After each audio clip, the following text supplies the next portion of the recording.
If you just bought a car and you're already thinking about getting an intake or exhaust, you need to stop right now. What you doing? This video is about to be the best first mods for any car, and most people get it completely backwards.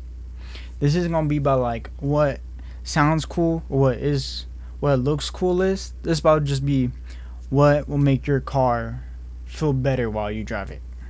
Alright. And the very first two to even go anywhere, right, is tires and alignment. I know an alignment is not really a modification, but it's one of the first things you should do to your car, right? Because your tires will just, anything you do to the engine and drivetrain, at the end of the day, is going straight to the tires, no matter what you're doing, right? And a good alignment will make sure that your tires are on the ground correctly at all times, how they should be. All right, that is non-negotiable. Be the very first things you should really be doing as soon as you get a new car is checking this stuff out. All right, now another big one for me, right? This, I don't want to put up another S tier, so I'm gonna put this in A. Maintenance. And we just rebuilt this motorcycle. You know what I'm saying? Always do your maintenance. Like don't skip it, because oh good quality oil, good quality transmission fluid, make sure your car will actually last and run good and feel good. And then if you want to upgrade, maybe put in higher zinc oil, make sure that there's, everything's running a lot more smoother.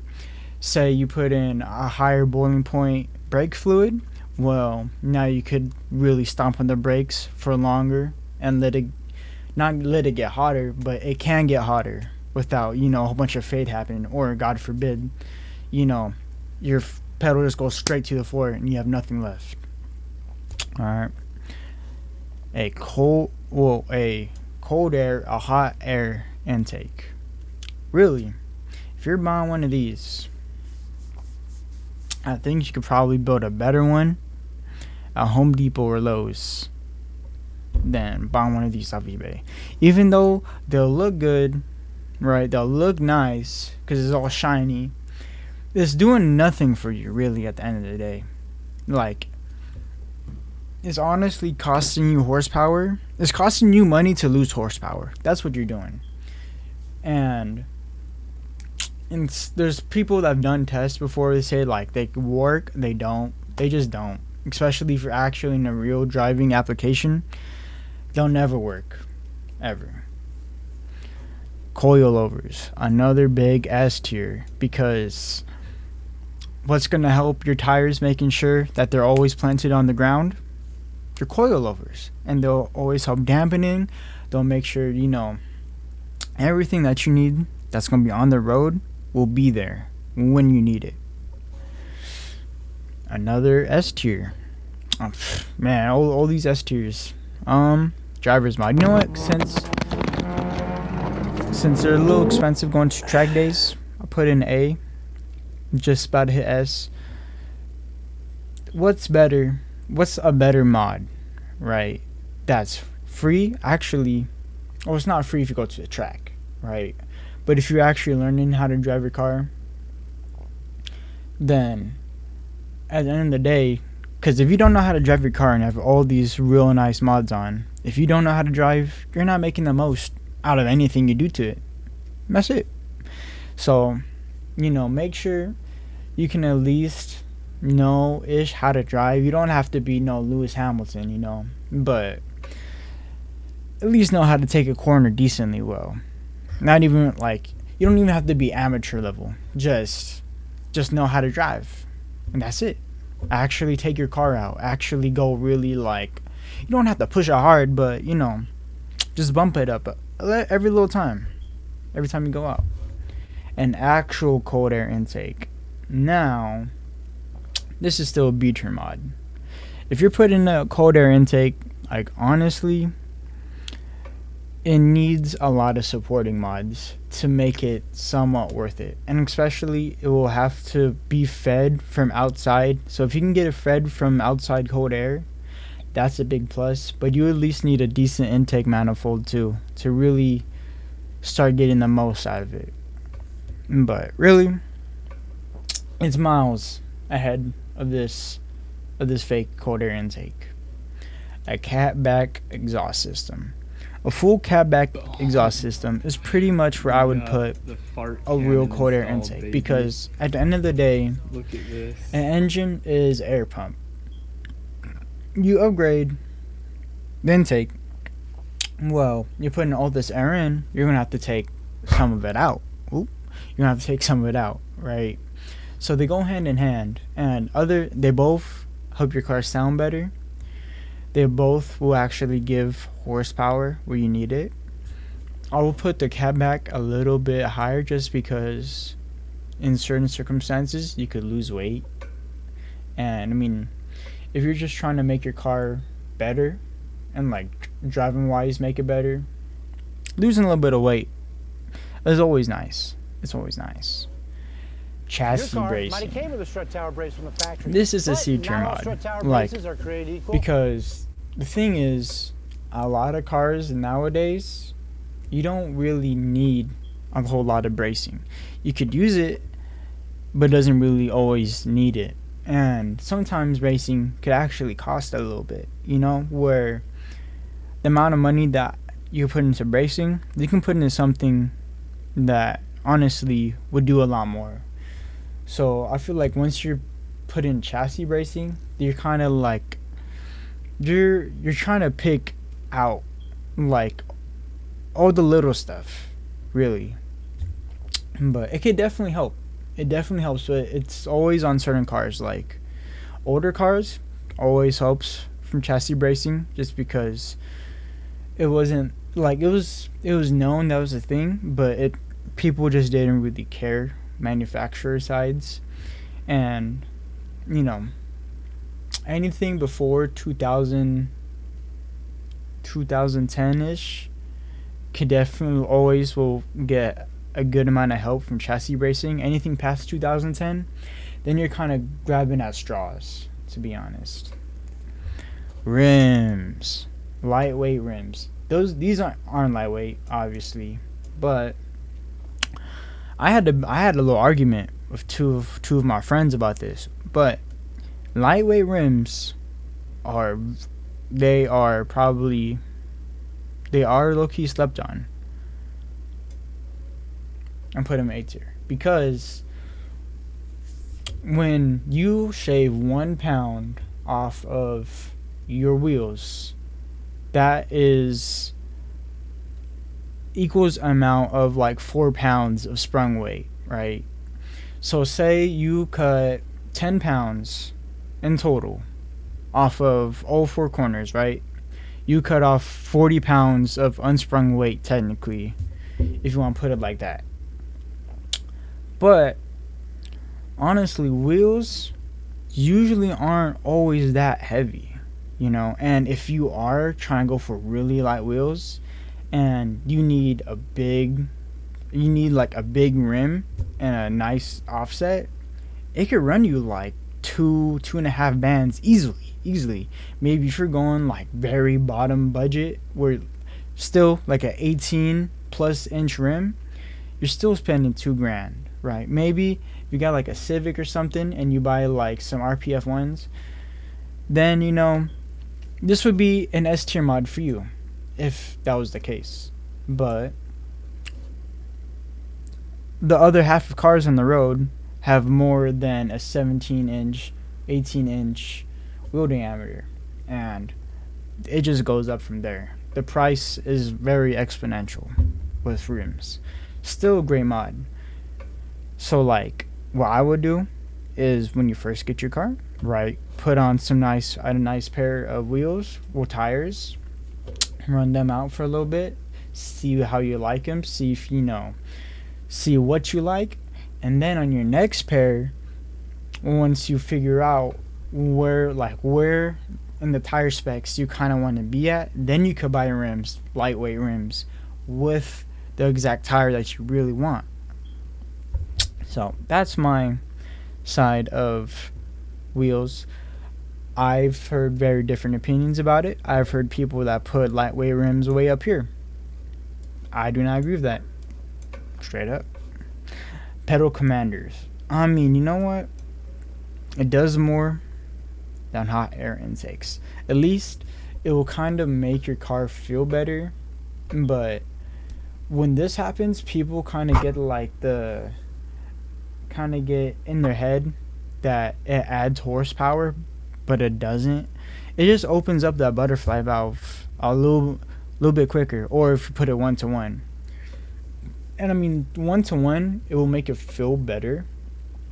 But some people, they'll put it right away to 1-to-1, and then it's like driving a completely brand new car again. They don't know how to drive it because they're so used to the butterfly valve opening up slowly instead of boom boom. So me personally, pedal commander is a D. It's about a hit C, but it's like a very comfortable D for me. Weight reduction. After lots of cutting, right? Obviously, we're able to get this out. Right. So say like you're trying to like really track this thing, then just if you can just yank out everything, and this goes instantly up here, right? And, shoot, it goes instantly up here in S tier. But say you don't want to just turn your car into a completely track focused car. That would be miserable to drive every day, and you will hate yourself for the rest of your life when you drive it. Then it's about right here still. It's where lightweight wheels are, you know? It'll come to a certain point where you're going to be taking out so much, or you're removing so much different stuff that it just won't be enjoyable anymore, and you won't be enjoying your car, you know? Like obviously if it's a track focused car, you just yank all that shit out. You don't need none of that, right? But say this is like, you know, your commuter, and you just want something really nice to drive and something you enjoy driving, well then maybe don't start, you know, taking out all the sound deadening, because you're only losing maybe 5 pounds, maybe at most 10. And at that point, you're just making your life miserable. Like, genuinely miserable. Brakes.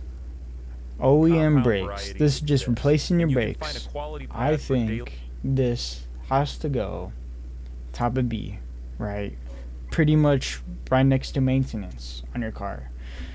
But, you know, I could see if it was aftermarket stuff like slotted and more aggressive pads, they would easily go in A. But just regular OEM stuff, that's still a B, because, I mean, if you just get some really nice pads and some really nice rotors, you won't have to really worry about it, because having better brakes, like better rotors and better pads, it will obviously help slow down your car a little bit. But say if you went bigger, like you went to Brembos, you're not going to see a huge difference. You might see like 1 or 2 feet, maybe 5, right, in your braking distance.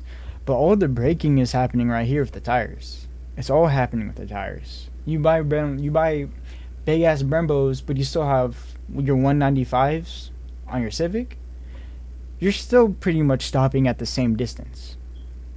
Probably almost maybe worse, because you added a little bit of weight probably adding those Brembos. So, but still, just replacing your brakes. You know, you don't have to go crazy. You don't have to put in all the like these track pads that squeak every time you're just trying to get up and down the road. Just a nice pair, like OEM Plus, you'd be fine. A flash tune. A flash tune can honestly add a lot of power. Where I feel like with the flash tune, it's bottom of A, because